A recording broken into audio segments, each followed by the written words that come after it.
Isang panibagong araw na naman nga mga idol. At ito nga sobrang tamad natin. Ako nga pala si Janjan kung tawagin dito sa amin. Oo, sobrang tamad po ako sa buhay at wala po akong ginagawa. Sino ba naman kasi hindi tatama rin kung ganito yung panahon? Maulan-ulan tapos nakatingin ako sa bintana. Buti na lang talaga huminto yung ulan na to. Kasi kung hindi tulog ako maghapon panigurado. Ito nga yung maliit naming tuta naglalakad, ang cute-cute, di ba? Ito pala yung naisipan kong trabaho. After ng ulan, naghanap ako dito ng mga pwede kong gamitin kasi gagawin ko nga yung bubong namin.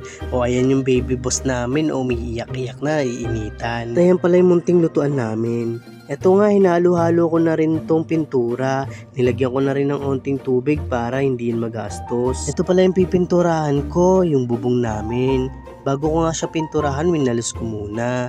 Nanggal ko lang yung mga alikabok at pagkatapos nun, pininturahan ko na nga.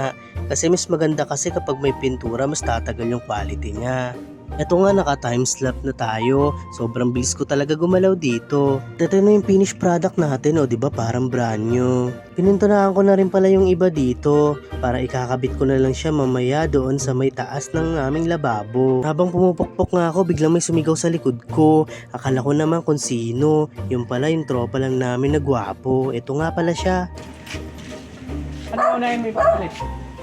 Yung may kulay yun?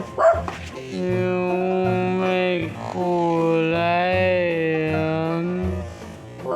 Gulat kayo no, akala nyo si John Lloyd na. Tropa lang namin yan, hindi yan manginginom. At ito nga pala yung gagawin ko mga idol. Dahil uso na naman kasi ang tag-ulan, kaya naman papalitan ko na siya. Pero ang ilalagay ko yun pa rin. Pipinturahan ko lang at ayusin ko yung forma.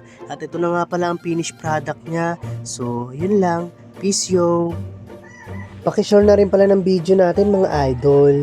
At salamat po sa pag-like sa atin at panonood. Yun lang po, God bless all.